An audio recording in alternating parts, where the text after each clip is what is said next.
The Wastelands of Fallout are home to some of the most unsettling creatures ever to crawl out of the post-war world. What makes them even more disturbing is where they began. As ordinary insects so small they were barely worth noticing, now they've become the beating heart of the Wasteland's brutal new ecosystem. Today, we're uncovering the full story behind the mutated bugs that haunt the ruins, their origins in radiation and FEV exposure, the regional variation shaped by each wasteland, and the apex predators that rule this twisted food chain. To understand them, we have to return to where it all started. When the world ended, the forced evolutionary virus seeped into the environment, twisting any creature unfortunate enough to come near its remains. Insects in particular were especially vulnerable, not because every species encountered FEV, but because the ones that did changed faster and more violently than anything pre-war scientists ever imagined. FEV is directed evolution taken to an extreme. It overwrites DNA with ruthless precision, pushing organisms toward forms that emphasize survival above all else. For insects, whose lifespans and reproductive rates already favored rapid mutation, FEV became the perfect accelerant. Insects exposed to even a little bit developed new organs, fortified exoskeletons, and behavioral patterns that no pre-war scientist could have predicted. Alongside FEV came the slower, more chaotic hand of raw radiation. Unlike FEV's brutal efficiency, radiation offered no guidance. While FEV sculpted predators, radiation created aberrations. Combined, they produced creatures too complex to be simple accidents, yet too wild to be classified as engineered species. Long before the Great War, military contractors and corporate laboratories had already laid the foundation for this nightmare. Test sites across the Mojave and Appalachia became proving grounds for biological manipulation. The Big Empty experimented existing insect species, exposing them to mutagens in controlled environments, then losing control entirely. Vault-Tec, in its endless pursuit of data, allowed Radroaches to infest multiple vault ecosystems, never realizing how easily the creatures would adapt to confined spaces and recycled air. By the time the bombs fell, the stage had been set. FEV, radiation, weaponized research, all woven together into one genetic storm. And from that storm came a hierarchy of nightmares. At the top of this mutated empire are the Cazadores. Yeah,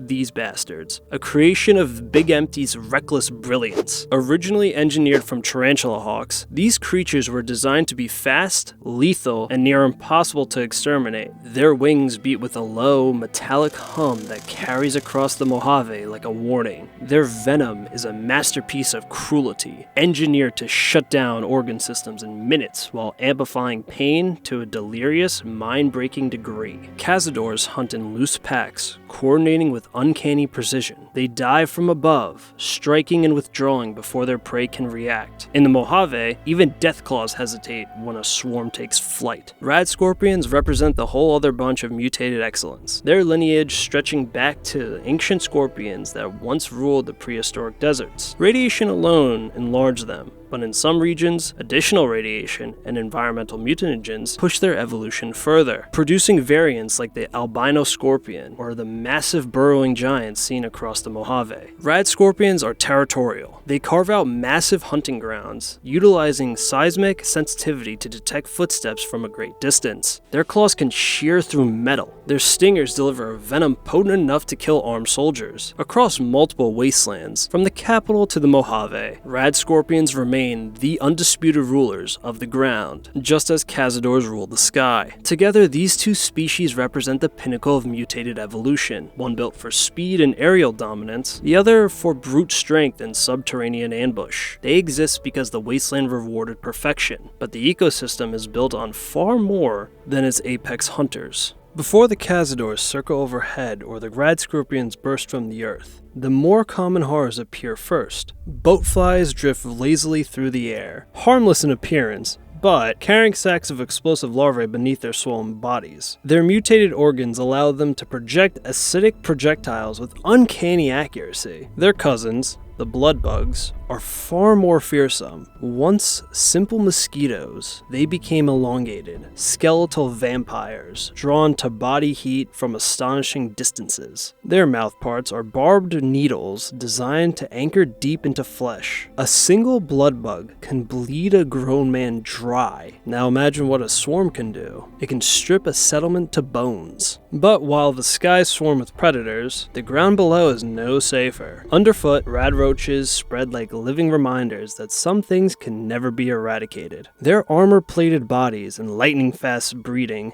make them the most common creature in the post-war America. They infest vaults, ruins, and settlements without discrimination. Why they thrive is simple. They eat anything: glue, paper, wiring, human remains. For all their small size, radroaches are the backbone of scavenging ecosystems across the wasteland. Where radroaches scurry, ants dug into radioactive earth and feed on food laced with fallout. Over generations, they grew. Their jaws lengthened. Some colonies developed glands that ignited chemical compounds, turning fire itself into a weapon. Travelers speak of the entire anthills glowing at night, lit by embers drifting from the mouths of their queens. In the Mojave, the so-called fire ants were the product of a scientist whose experiments spiraled out of control. Shocker. In the capital Wasteland, they emerged on their own, shaped only by radiation and desperation. Yet ants aren't hardly the only ground-born species to capitalize on the silence of abandoned places. Once harmless garden insects, mantises in the Mojave grew into swift, razor-limbed predators. Their mutations came from raw radiation and generations of uncontrolled breeding. In the dark, recycled air of places like Vault 22, these creatures multiplied at impossible speeds, filling entire chambers with young. Their slender legs, now sharp enough to punch through flesh, move so fast the human eye struggles to follow them. Even in the open desert, mantises strike with precise, surgical ferocity, disappearing back into the brush before their prey even realizes it's been cut. Travel east, however, and the dangers take on a different shape. Deep in the forests of Appalachia, honeybees change into something strange. Radbees swarm in churning, buzzing clouds, drawn to movement and heat like a living storm. Their bodies glow faintly with radiation, and their honey carries mutagenic properties that can sicken or strengthen those who consume it. Travelers describe entire groves filled with the hum of their hives, dripping with radioactive honeycomb. In the right conditions, their swarms can overwhelm even armored wanderers, turning the quiet Appalachian woods into one of the wasteland's most deceptively deadly environments. Yet, even with all these horrors stalking the wasteland, there are whispers of creatures that never fully emerged, mutations that began to take shape but vanish before the world could witness them. Some desert scavengers speak of giant wasps once near the abandoned test sites in the early years of the Great War. Massive things with armored thoraxes and stingers like hypodermic needles. They only appeared in scattered reports, half glimpsed in the glare of the ruined skyline, and then were never sighted again. Whether they were early radiation mutations that failed to survive, or experimental creations wiped out before they spread, no one knows. In other regions, travelers claim to have discovered signs of insects unlike anything cataloged today. Termite mounds hardened into glass from intense heat, burrow patterns far too large for any known species, and abandoned hives filled with brittle remains of creatures that seemed part roach, part mantis, part something else entirely. These remains suggest a world where evolution began branching in directions we never lived long enough to see fully form. Not every monster born of radiation or reckless science endured. Some died off, some were hunted into extinction, and some were simply too unstable to survive outside the laboratories that birthed them. The irradiated bugs of Fallout exist because humanity pushed the world past its limits. FEV, radiation, and the collapse of ecosystems gave rise to creatures that are now perfectly adapted to the wasteland. The real horror is not what they've become, but that the world suits them better than it suits us. So remember, this is what happens when you let nerds run the world. What's the most terrifying mutated bug that you've encountered here in the wasteland? Let me know in the comments below. Take care.